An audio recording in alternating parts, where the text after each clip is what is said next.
Hello everyone, welcome to club study point. और आज start कर रहे हैं हम अपनी एसएसटी का हिस्ट्री पार्ट। और ये बहुत ही इंपॉर्टेंट क्वेश्चंस मैं आपके लिए लेके आया हूँ जो कि आपको बोर्ड एग्जाम में बहुत ज़्यादा हेल्प करेंगे। और आपको पता है हिस्ट्री का बहुत अच्छा पोर्शन आपके एग्जाम्स में आपको देखने को मिलता है। इसी वजह से मैंने सोचा कि मैं आपको पहले हिस्ट्री कराऊंगा। तो मोस्ट इंपॉर्टेंट क्वेश्चंस हैं आपके हिस्ट्री से और आप बने रहेंगे इस वीडियो के साथ। So let's start. पहला क्वेश्चन आता है आपके सामने। How did industrialization change the Europe social and economic equation. यानी कि औद्योगिकरण होने के बाद यूरोप की जो आर्थिक सिचुएशन है, यानी कि किस तरीके से जो यूरोप है वो आर्थिक रूप से बहुत ज़्यादा स्थिर होता चला गया है, और सोशल रूप से यानी कि सामाजिक रूप से उसमें क्या क्या परिवर्तन आए हैं उसके बारे में हम यहाँ पर बात कर रहे हैं। तो देखने को मिलता है पहला पॉइंट है आपका, industrialization change the equation since like the participation of women is increasing in industrial sector. यानी कि जो वीमेंस हैं उनका पार्टिसिपेशन भी बढ़ा है। क्या हुआ है? विमेंस का पार्टिसिपेशन धीरे धीरे यहाँ पर इंक्रीज होता हुआ हमें दिखा है।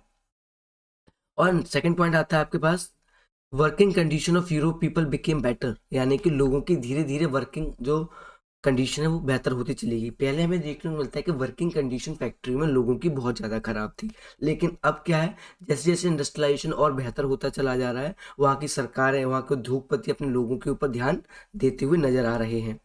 ठीक है, सो पहला पॉइंट, सेकंड पॉइंट हो गया। थर्ड पॉइंट पे आइए, people to people participation is also positively influence. यानी कि लोगों में सामंजस्य दिखाई दे रहा है। पीपल टू पीपल पार्टिसिपेशन आपकी इंक्रीज होती हुई आपको यहाँ पर दिखाई दे रही है। इस वजह से क्या हो रहा है, वहां पर जो पीपल टू पीपल पार्टिसिपेशन बढ़ेगा तो लोगों की आय भी बढ़ती हुई दिखाई देगी। ठीक है, नेक्स्ट आता है पर कैपिटा इनकम, यानी प्रति व्यक्ति आय भी बढ़ती जा रही है क्योंकि लोगों के पास रोजगार है। वहाँ पे जहाँ कहीं भी इंडस्ट्रियलाइजेशन होता है, औद्योगिकरण होता है, तो आपको देखने को मिलता है वहाँ पे क्या होती है, पर कैपिटा इनकम यानी प्रति व्यक्ति आय बढ़ती हुई नजर आपको आती है। तो यहाँ पे ये देखने को मिलता है कि यूरोप का समाज अब धीरे धीरे सभ्य होता जा रहा है। ठीक है, और फिफ्थ पॉइंट आता है आपके सामने, employment opportunities increase in Europe. अब क्या है, ज़्यादा से ज़्यादा रोजगार के साधन वहाँ पर सृजित हो रहे हैं। क्या हो रहा है, रोजगार के साधन ज़्यादा से ज़्यादा बढ़ते चले जाएंगे। जब भी रोजगार के साधन आपके ज़्यादा बढ़ेंगे तो आप क्या कर सकते हो, ज़्यादा से ज़्यादा लोगों को अट्रैक्ट कर सकते हो यूरोप में आने के लिए। ठीक है, और वहाँ के लोगों को भी क्या होता है, रोजगार मिलता चला जाता है। ठीक है, नेक्स्ट क्वेश्चन आता है आपके सामने, discuss the main provision of the civil code of 1804। मतलब जो सिविल कोड आया था 1884 का, जो सिविल कोड है, जो सिविल कोड आया आपका, उसके क्या क्या प्राथमिकताएं थी। तो पहला आता है abolition of privilege by birth. मतलब जन्म के आधार पर जो आपको अधिकार मिलते हैं उनको हटाया जाए, क्योंकि सभी लोग कानून के समान समक्ष होने चाहिए, सभी लोगों को समान अधिकार मिलने चाहिए। ऐसा नहीं होना चाहिए कि बर्थ के आधार पर, जन्म के आधार पर आपको ज़्यादा अधिकार दिए जाए, ऐसा नहीं होना चाहिए। ऐसा हमने फ्रांस की क्रांति में देखा था। पहली और दूसरी जो क्षेत्र के जो लोग थे उनको क्या मिल रखे थे, जन्म से अधिकार मिल रखे थे। दूसरा आता है आपके पास equality before the law secure the right of property. यानी कि सभी लोगों के पास समान अधिकार होने चाहिए। क्या होने चाहिए, सभी लोगों के पास समान अधिकार होने चाहिए। जब ऐसा होगा तो क्या होगा, एक सभ्य समाज की स्थापना की जा सकती है। थर्ड पॉइंट आता है आपके सामने, एडमिनिस्ट्रेटिव डिवीजन वॉज सिंप्लीफाइड। जिस तरीके से एडमिनिस्ट्रेशन किया जाएगा, एडमिनिस्ट्रेशन का मतलब क्या है, किस देश से काम किया जाएगा, कहाँ पर, एक देश में किस तरीके से काम किया जाएगा, उसके ऊपर आपको ध्यान देना है। तो एडमिनिस्ट्रेशन बहुत ही अच्छे तरीके से करना है आपको, क्योंकि जब एडमिनिस्ट्रेशन सही से होता है तो लोगों का विश्वास देश में बढ़ता चला जाता है। फिर आता है feudal system was abolish. Feudal system का मतलब क्या होता है, जहाँ पे एक राजा होता है, उसके लिए लोग बहुत ज़्यादा काम करते हैं और राजा उनको पनिश भी कर सकता है। तो फ्यूडल सिस्टम नहीं होना चाहिए। अगर राजा है भी तो सभी लोगों को समान अधिकार वो दे तो ज़्यादा सही रहेगा। ठीक है, नेक्स्ट आता है peasant were free from the feudal and the manorial dues. यानी क्या है, जो पीजेंट्स हैं अब उनको गुलाम बना के नहीं रखा जाएगा। बड़े बड़े जो काश्तकार हैं अब उनको गुलाम बना के नहीं रखेंगे, उनको भी अधिकार दिए जाएंगे। ठीक है, guild restriction were remove from the town. एक रिस्ट्रिक्शन होती थी टाउन्स में, गिल्ड रिस्ट्रिक्शन, उसको भी हटाया जाना चाहिए, क्योंकि ये सारे के सारे मानवता के पक्ष में नहीं है। जब कोई भी चीज़ मानवता के पक्ष में नहीं होती है तो हमें इन सब चीज़ों को हटाने की जरूरत महसूस होने लगती है। ठीक है, नेक्स्ट क्वेश्चन आता है आपके सामने, describe the future of communist party of India and Marxist CPIM। यानी कम्युनिस्ट पार्टी ऑफ इंडिया जो है उसके क्या क्या फीचर्स हैं। हमें देखने को मिलता है भारत में लोकतांत्रिक पार्टी ज़्यादा मिलती है, कम्युनिस्ट पार्टी देखने को कम मिलती है। साउथ साइड में आपको ऐसी पार्टी देखने को मिलती है, केरला साइड में ऐसी पार्टी देखने को आपको मिलती है, वेस्ट बंगाल में ऐसी पार्टी आपको देखने को मिलती है। ठीक है, तो नॉर्थ साइड में तो ऐसी पार्टी नहीं देखने को मिलती, साउथ साइड में ज़्यादा देखने को मिलती है। तो पहला आता है ये कब इसकी स्थापना कब हुई, तो देखने को मिलती है इसकी स्थापना 1964 में हुई। और ये किसके विचारों पर काम करती है, मार्क्सिज्म और लेनिज्म, ये दो व्यक्ति हैं जिनके विचारों पर ये काम करती है। ठीक है, तो 1964 में इसकी स्थापना हो जाती है, 1964 में इसकी स्थापना होती है। ठीक है, और मार्क्सिज्म और लेनिन दो व्यक्तियों के विचारों पर ही काम करती है। दूसरा देखने को मिलता है इस सपोर्ट सोशलिज्म, सोशलिज्म को प्रमोट करती है, सेकुलरिज्म को प्रमोट करती है, डेमोक्रेसी को प्रमोट करती है, और किस चीज़ को अपोज करती है, किसका विरोध करती है, तो देखने को मिलता है इंपीरियलिज्म एंड कम्युनलिज्म, इन दोनों को क्या करती है, अपोज करती है। ठीक है, इंपीरियलिज्म बोला जाए तो क्या है, इंपीरियल यहाँ पे यार लोगों के पास अधिकार नहीं होते, वो इंपीरियलिज्म है। कम्युनलिज्म यहाँ पे सभी लोगों को समान अधिकार नहीं है, वो कम्युनलिज्म है। ठीक है, तो इन दो चीज़ों का ये क्या करती है, विरोध करती है। बाकी डेमोक्रेसी, सोशलिज्म और सेकुलरिज्म को प्रमोट करती है। इतना आपको याद रखना है, इंपॉर्टेंट क्वेश्चन है आपका ये। नेक्स्ट आता है इट एक्सेप्ट डेमोक्रेटिक इलेक्शन। अब क्या करती है, एक्सेप्ट किस चीज को करती है, डेमोक्रेटिक इलेक्शन को मानती है। Useful and helpful for means of securing the objective of social economic justice in India. यानी कि भारत में अगर इलेक्शन होंगे तो सभी लोगों को समान रूप से पूरे पूरे समाज में पार्टिसिपेट करने का मौका मिलेगा, ऐसा ये मानती है। ठीक है, तो डेमोक्रेटिक इलेक्शन में इनका विश्वास पूरी तरीके से देखा जा सकता है। नेक्स्ट आता है आपके पास it enjoy strong support in West Bengal. अब देखने को मिलता है जो आपकी जो कम्युनिस्ट पार्टी है, मार्क्सिस्ट की जो पार्टी है, इसका कहाँ कहाँ पर वर्चस्व रहा है, तो देखने को मिलता है वेस्ट बंगाल, केरला, त्रिपुरा में सबसे ज़्यादा इसका इन्फ्लुएंस देखने को मिलता है, जहाँ पर सबसे ज़्यादा इसने अपनी सरकार बनाई है। और सबसे इम्पोर्टेंट ये है कि वेस्ट बंगाल में इसने 34 सालों तक राज किया है। ठीक है, वेस्ट बंगाल ने इसमें 34 सालों तक राज इसने किया है, ये आपको याद रखना है। तो कम्युनिस्ट पार्टी ऑफ इंडिया यानी कि जो आपके सीपीआई है, ये इंपॉर्टेंट क्यों है मैंने समझा दिया। इसकी स्थापना कब हुई थी, किन किन के विचारों पे काम करती है, किन किन चीज़ों को सपोर्ट करती है, इलेक्शन में विश्वास रखती है कि नहीं रखती है, मैंने बताया ये इलेक्शन में भी विश्वास रखती है। और सबसे ज़्यादा वेस्ट बंगाल, केरला और त्रिपुरा में इसकी सरकार रही है। और उसके बाद सबसे बड़ा टेन्योर देखा जाए वो 34 सालों तक वेस्ट बंगाल में रहा है। तो ये चीज़ें आपको याद रखनी मोस्ट इंपॉर्टेंट है आपकी। नेक्स्ट क्वेश्चन आ जाता है आपके सामने, नेक्स्ट क्वेश्चन आ जाता है आपके सामने, what do you mean by the surplus trade. Surplus trade क्या होता है, ठीक है, सरप्लस ट्रेड क्या होता है। और दूसरा आता है why the balance of trade always favourable for Britain in the terms of India. यानी कि जब ब्रिटिशर्स के गुलाम थे उस टाइम पे आपको ये बताना है किस तरीके से इंडिया और ब्रिटेन के बीच में व्यापार होता था, किस तरीके से ट्रेड होता था। और जो ब्रिटेन है वो भारत का बहुत ज़्यादा फायदा यहाँ पर उठाता हुआ नजर आ रहा है।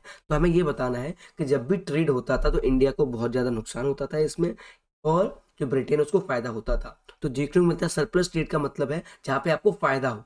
तो सरप्लस किसको हो रहा है, ब्रिटेन को हो रहा है। यानी कि जितना आप एक्सपोर्ट कर रहे हो, जितना आप एक्सपोर्ट कर रहे हो उससे कम अगर इंपोर्ट करोगे तो आप सरप्लस ट्रेड में रहोगे। तो ब्रिटेन क्या करते थे, ज़्यादा से ज़्यादा सामान यहाँ पर बेच दिया करते थे और यहाँ से जो सामान ले जाते थे वो बहुत सस्ते दामों पर ले जाते थे। तो सरप्लस किसको मिलेगा, सरप्लस यहाँ पर ब्रिटेन को मिलेगा। किसको मिलेगा, ब्रिटेन के लोगों को मिलेगा। ठीक है, तो पहला आता है आपका when export value more than import value. Export value जब मोर हो जाती है इंपोर्ट वैल्यू से तो देखने को आपको क्या मिलता है कि आपका सरप्लस वैल्यू देखने को वहां पर मिलती है। आपने सामान बेचा ज़्यादा, खरीदा कम, तो आप सरप्लस में आपको फायदा होगा। नेक्स्ट आता है the excess of good in the market in Britain. यानी कि जो एक्सेस है गुड वो बहुत ज़्यादा है, यानी कि the excess of goods in the market of Britain is, ठीक है, कहने का मतलब क्या है, यहाँ पर ब्रिटेन ज़्यादा से ज़्यादा सामान अपना बेचता हुआ नजर आ रहा है। नेक्स्ट आपका इंक्रीज इन एक्सपोर्ट्स। अब क्या है, increase in export grains and raw material to Britain other countries from India. और ज़्यादा से ज़्यादा उसके जो ट्रेड है उसका बढ़ता चला जा रहा है। ठीक है, इंक्रीज हो रहा है उसके एक्सपोर्ट, जब एक्सपोर्ट करोगे तो आप ज़्यादा पैसा कमा पाओगे। नेक्स्ट आता है आपके पास fourth point, the good imported to India cost very high where the good exported for Britain very less. मतलब यहाँ से कोई भी सामान अगर लिया जाएगा बहुत सस्ते दामों पर, और यहाँ पे कोई सामान अगर बेचा जाएगा तो बहुत महंगे दामों पर उसको बेचा जाता था। इसी वजह से भारत को नुकसान होता था और ब्रिटेन को बहुत ज़्यादा फायदा इसमें होता था। ठीक है, नेक्स्ट क्वेश्चन आता है आपके सामने, describe the effect of the great depression of the US. Great depression का मतलब होता है इकोनॉमिक रूप से आपकी जो अर्थव्यवस्था है बहुत ज़्यादा खराब हो गई है, आपके लोगों को बहुत ज़्यादा परेशानी हो रही है और आपको बहुत ज़्यादा प्रयास करने पड़ेंगे एक डिप्रेशन से निकलने के लिए। तो यहाँ पे हम डिप्रेशन की बात कर रहे हैं यूएस की, यूनाइटेड स्टेट्स ऑफ अमेरिका, यानी कि यूएसए में किस तरीके से ग्रेट डिप्रेशन आया और उसमें क्या क्या इम्पैक्ट रही। तो देखने को मिलता है there is fall in prices, यानी कि चीज़ें सस्ती हो गई। ठीक है, चीज़ें सस्ती हो गई, there is fall in prices. पहला ये है ग्रेट डिप्रेशन में, क्योंकि डिमांड जब बहुत कम हो जाएगी और प्रोडक्शन बढ़ जाएगा तो चीज़ें क्या हो जाएंगी, सस्ती हो जाएंगी। तो इस तरह की सिचुएशन आपको यहाँ पर देखने को मिलेगी। ठीक है, नेक्स्ट आता है आपके पास US bank reduce the domestic lending and ask people to return their loan. मतलब जो लोन दे रखा था लोगों को वो कहा वापस करिए। क्यों वापस इसलिए करिए, क्योंकि आप सरकार के पास अब पैसा नहीं है, तो लोन को वापस करेंगे तो तभी सरकार के पास पैसा आएगा।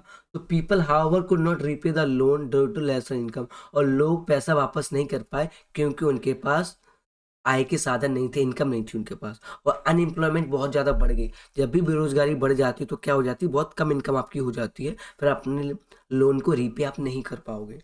और यूएस का जो बैंकिंग सिस्टम था वो भी खत्म हो गया क्योंकि वो लोन को रिकवर नहीं कर पाया। तो यहाँ पे हमने क्या डिस्कस किया कि डिप्रेशन के इम्पैक्ट क्या क्या रही यूएस पे। तो देखने को मिला है कि उसका बैंकिंग सिस्टम खराब हो चुका है, लोग लोन को वापस नहीं कर पा रहे हैं क्योंकि उनके पास पैसा नहीं है, अनएम्प्लॉयमेंट बेरोजगारी बहुत ज़्यादा बढ़ गई है, और धीरे धीरे महंगाई भी बढ़ी है। जब प्रोडक्शन बहुत ज़्यादा हो जाएगा और डिमांड नहीं होगी तो प्राइसेस भी बहुत ज़्यादा कम हो जाएंगे। तो ये सारी की सारी चीज़ें किस चीज़ को इंडिकेट करती हैं, ये इंडिकेट कर रही हैं कि आपकी देश में बहुत ज़्यादा अस्थिरता यानी कि बहुत ज़्यादा प्रॉब्लम्स है, इन प्रॉब्लम्स को रिजॉल्व करना चाहिए। तो ग्रेट डिप्रेशन क्या होती है, बहुत ही वीक सिचुएशन होती है। ठीक है, नेक्स्ट क्वेश्चन आता है आपके सामने, why did Indian oppose Simon Commission. India ने साइमन कमीशन को क्यों अपोज किया, इसके पीछे क्या कारण था। तो पहला आता है नो मेंशन ऑफ रिफॉर्म, मतलब साइमन की जो रिपोर्ट थी उसमें देखने को क्या मिलता है, इसमें कोई भी रिफॉर्म के ऊपर बात नहीं की गई थी। रिफॉर्म यानी कि भारत को किस तरीके से सभ्य बनाया जाएगा, इसके ऊपर कोई भी चर्चा नहीं की गई थी। Not even a single Indian was there, एक भी भारतीय उस चर्चा में शामिल नहीं किया गया। इसी वजह से भारतीय साइमन की इस रिपोर्ट से नाखुश थे। नेक्स्ट आता है the Indian people felt offended by the commission, और उनको बहुत ज़्यादा दुख हुआ, बहुत ज़्यादा विरोध किया उन्होंने, किस चीज़ का, साइमन की कमीशन का, क्योंकि देखने को मिलता है इंडियन का कोई भी उसमें रोल दिखाई नहीं दे रहा था और भारतीयों के लिए कोई भी उसमें प्रावधान नहीं किया गया था। भारतीय पहले से ही बहुत ज़्यादा परेशान थे बट उनके लिए कोई भी प्रावधान इसमें नहीं किया जा रहा था। फोर्थ पॉइंट आता है the fear that British would lord it over them without giving serious thought to their interest, यानी कि जो ब्रिटिशर्स हैं भारतीयों के लिए कोई खास रूप से कानून नहीं बना रहे हैं जिसमें उन लोगों को रियायतें मिल सकें, भारत के किसानों को, भारत के मजदूरों को। ठीक है, उन सब के लिए कोई भी कानून यहाँ पे बनाए नहीं जा रहे थे। इसी वजह से उनको बहुत ज़्यादा फियर था, डर था कि ब्रिटिशर्स हमको एक्सप्लॉइट करना और ज़्यादा स्टार्ट ना कर दें। इसी वजह से साइमन की जो कमीशन थी उसको अपोज किया गया। तो बोलते हुए साइमन गो बैक, क्यों, साइमन की जो कमीशन थी which is not favour in India, India के लोगों को वो फेवर नहीं कर रही थी, वहाँ के लोगों को परेशान कर रही थी। इसी वजह से साइमन कमीशन ठीक नहीं है। तो इतना याद रखना कि साइमन कमीशन क्या है, बहुत ज़्यादा नेगेटिव इम्पैक्ट कर रही थी लोगों को और भारतीयों को उसमें शामिल नहीं किया जा रहा था, और इसमें एक पॉलिसी फ्रेमिंग का काम होता था, किस तरीके से कानून बनाए जाएंगे। ठीक है, इतना याद रखना है आपको। नेक्स्ट क्वेश्चन आता है how was the social and political situation of India affected by the first world war, मतलब जो पहला विश्व युद्ध हुआ उसमें भारत की आर्थिक स्थिति किस तरीके की थी और किस तरीके से धीरे धीरे खराब होती चली गई। क्योंकि हमें देखने को मिलता है कि वर्ल्ड वॉर फर्स्ट में, ठीक है, जब वर्ल्ड वॉर फर्स्ट होती है तो हम किसकी कॉलोनी होते हैं, ब्रिटिशर्स की कॉलोनी होते हैं। तो सारे के सारे रिसोर्सेज को इंडिया के उस टाइम पे कौन यूज़ कर रहा था, ब्रिटिशर्स यूज़ कर रहे थे। तो वर्ल्ड वॉर फर्स्ट में ब्रिटेन भी पार्टिसिपेट कर रहा था, इसी वजह से वो भारत के रिसोर्सेज को पूरी तरीके से इस्तेमाल करता चला गया वर्ल्ड वॉर फर्स्ट में।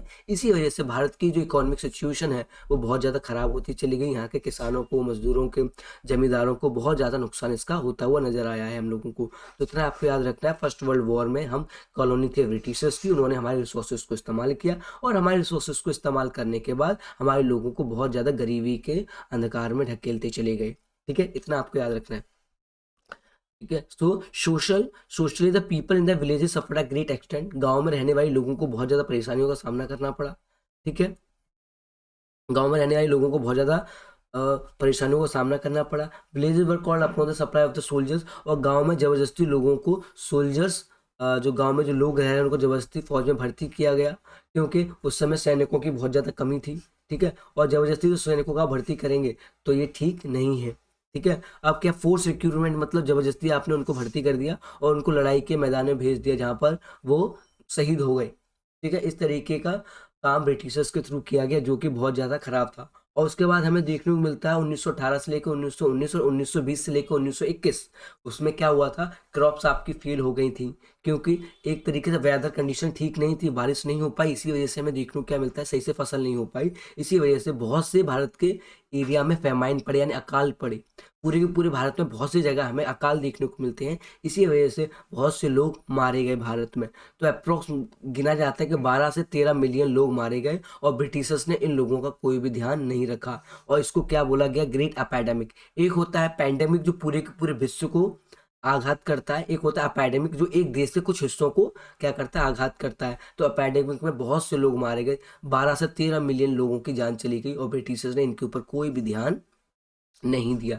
इनके ऊपर कोई भी ध्यान उन्होंने नहीं दिया, जो कि बहुत गलत है। नेक्स्ट पॉइंट आता है आपका, because of the war in the defence expenditure rise hit the society. अब क्या होता है, जैसे जैसे आप लड़ाई करते जाएंगे तो आपको डिफेंस बजट इंक्रीज करना पड़ेगा। आपको ज़्यादा खर्चा किस में करना पड़ेगा, डिफेंस में, हथियार बनाने पड़ेंगे। इसके वजह से क्या होता है, ज़्यादा से ज़्यादा खर्चा आप डिफेंस में कर देंगे तो जो आम आदमी होते हैं उनके ऊपर आप खर्चा नहीं कर पाओगे, और वो गरीबी में धंसते चले जाएंगे। ऐसा ही हुआ है इंडिया में भी। वॉर होने की वजह से फर्स्ट वर्ल्ड वॉर 1 जो हुई है उसमें सबसे ज़्यादा नुकसान इंडियन पीपल को हुआ है, क्योंकि इस समय हमारे रिसोर्सेज का इस्तेमाल ब्रिटिशर्स अपने फायदे के लिए वॉर में करते चले गए। ठीक है। फिर आता है politically Rowlatt act 1990 change the society view point. 1919 में जो रॉलेट एक्ट आया उसने हमारे आम आदमी हैं, लोकल पीपल जो है, उनके व्यू पॉइंट को चेंज किया है। And they can participate with more enthusiasm. और लोगों ने बहुत ज़्यादा इस एक्ट में पार्टिसिपेट किया गांधी जी के साथ, क्योंकि इसमें देखने को क्या मिल रहा है, हमारे भारतीयों को पार्टिसिपेट करने का मौका नहीं मिल रहा है। और ब्रिटिशर, और उन्होंने अपोज किसका किया, ब्रिटिशर्स का बहुत ज़्यादा यहाँ पर विरोध किया है, और गांधी जी को तहे दिल से सहयोग किया है। Because British are not allowed Indians to in policy framing, क्योंकि पॉलिसी, किसी भी पॉलिसी फ्रेमिंग में वो भारतीयों को शामिल करना नहीं चाहते थे। इसी वजह से जो रॉलेट सत्याग्रह है इसमें बहुत ज़्यादा मास मूवमेंट हमें देखने को मिलती है। बहुत ज़्यादा लोग गांधी जी के साथ जुड़ते चले जाते हैं और उनको बहुत बड़ा जन समर्थन हासिल होता है। ठीक है। तो ये क्वेश्चन बहुत इंपॉर्टेंट है, आपको याद रखना है। इस तरीके से जो चीज़ें मैं समझाएंगे वो आपको याद रखनी है। नेक्स्ट क्वेश्चन आता है, what were the result of the coming conservative regimes in the first world war of 19th century. यानी कि जो कंजर्वेटिव रेजिम थे 19वीं शताब्दी में, उनके क्या व्यू पॉइंट थे, उनको समझते हुए हमें चलना है। So as a result of the Congress of the Vienna, there was the restoration of the modern monarchy in the various part of the Europe which had been overthrown by the Napoleon. यानी कि Napoleon के through जो monarchy यानी राजाओं का विघटन किया गया, उनको जो हटाया गया है, उनको एक तरीके से दोबारा से क्या किया जाएगा, शामिल किया जाएगा, या दोबारा से उनको अधिकार दिए जाएंगे। ठीक है। नेक्स्ट आता है adoption of modern preservation tradition. यानी कि जब मॉडर्न सोसाइटी को आप अडॉप्ट करेंगे, जब भी आप मॉडर्न सोसाइटी को अडॉप्ट करेंगे तो वहाँ पे देखने को क्या मिलता है, आप प्रिजर्व करेंगे। किस चीज़ को प्रिजर्व करेंगे, आप प्रिजर्व करेंगे मोनार्की को, मतलब राजाओं का जो शासन था को आप प्रिजर्व करना स्टार्ट कर देंगे, जो कि नेपोलियन ने हटा दिया था। नेपोलियन ने पूरा का पूरा शासन अपना कर लिया था। इसी वजह से जो मोनार्कीज हट गई थी, उन मोनार्कीज को दोबारा से आप हासिल करेंगे। तो ये किसका है, 19th सेंचुरी में जो कंजर्वेटिव रेजिम्स आई थी उन्होंने ये कहा था कि हम, हमारे देश में जो पहले राजा महाराजा थे जो शासन करते थे, उसी तरीके से शासन किया जाएगा। अ मॉडर्न आर्मी और efficient bureaucracy could help in strengthening the monarchical system of the Europe. और जो ब्यूरोक्रेसी है वो भी हेल्प करेगी राजतंत्र को स्थापित करने के लिए। तो मोनार्की और राजतंत्र दोनों मिलकर यहाँ पर काम करते हुए आपको दिखाई देंगे। कहाँ पर, यूरोप में। ठीक है। तो यही था आपका 19th सेंचुरी में आया हुआ कंजर्वेटिव रेजिम, जिसमें आप नेपोलियन ने जो मोनार्की को हटा दिया था, राजतंत्र को हटा दिया था, उसको दोबारा से स्थापित किया जाएगा। किसकी सहायता से, ब्यूरोक्रेसी की सहायता से। ठीक है। नेक्स्ट क्वेश्चन आता है हमारे सामने, explain the vernacular press act. देखो वर्नाकुलर प्रेस एक्ट बहुत इंपॉर्टेंट इसलिए है क्योंकि आज के डेट में प्रेस बहुत ज़्यादा इंपॉर्टेंट है।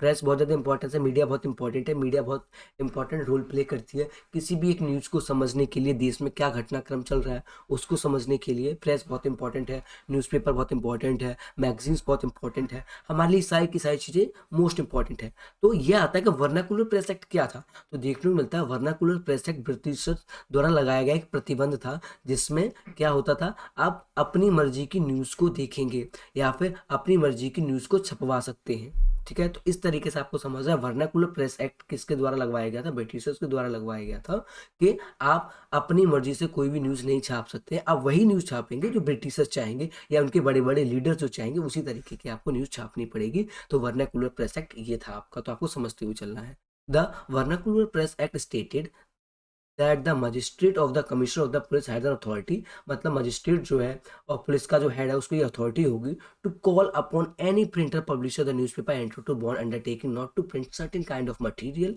And could confiscate any printed material deemed objectionable, मतलब उसको कोई भी चीज़ ऐसी लगती है जो प्रिंट नहीं होनी चाहिए उसको वो हटवा सकता है, उसके पास इतना अधिकार होगा।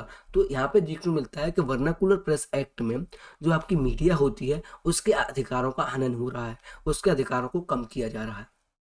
ठीक है, नेक्स्ट आता है why do some historian think that print culture created the basis of the French revolution, यानी कि प्रिंट जो कल्चर है उसने किस तरीके से जो फ्रेंच का रेवोल्यूशन उसको हिट किया।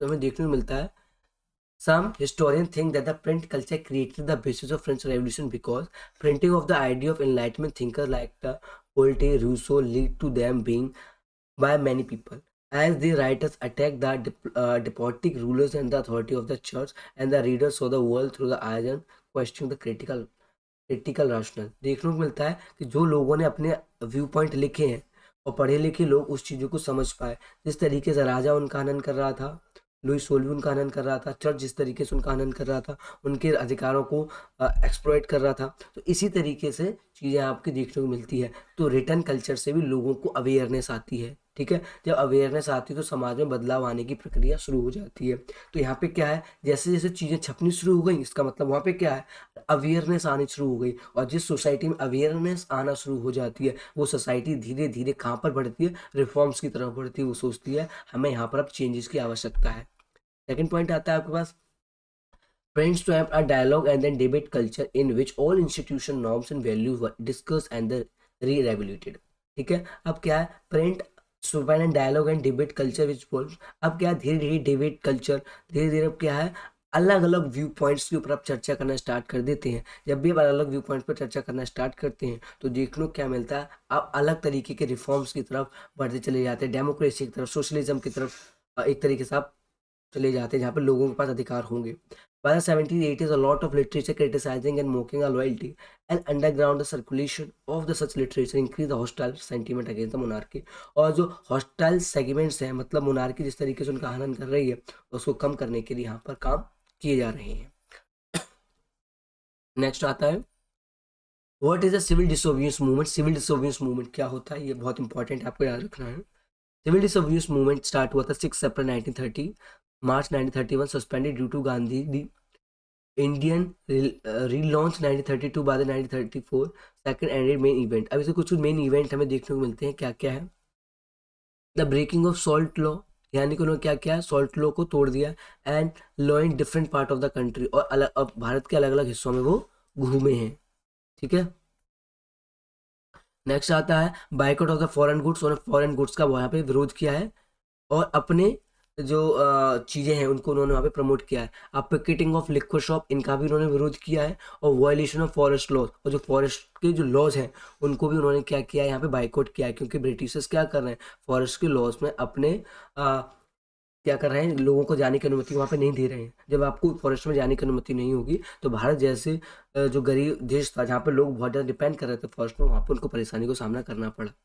ठीक है, इतना याद रखना है। फिर आता है reaction of the British government. British government का क्या रिएक्शन था इसके बाद, उन्होंने अरेस्ट करना स्टार्ट कर दिया कांग्रेस के लीडर्स को, और बहुत ज़्यादा ब्रूटल रेप्रेशन का मतलब होता है बहुत ज़्यादा उनको हानि पहुंचाई, बहुत ज़्यादा कठोरता के साथ नियम लागू किए, और पीसफुल सत्याग्रही जो थे मतलब जो शांतिपूर्ण तरीके से काम कर रहे थे उनको अरेस्ट, उनके ऊपर अटैक किया गया और बच्चों को मारा गया, और 1 लाख से ज़्यादा लोगों को अरेस्ट कर लिया गया। तो ब्रिटिशर्स ने बहुत ज़्यादा ब्रूटल तरीके से इसको दबाने की कोशिश की।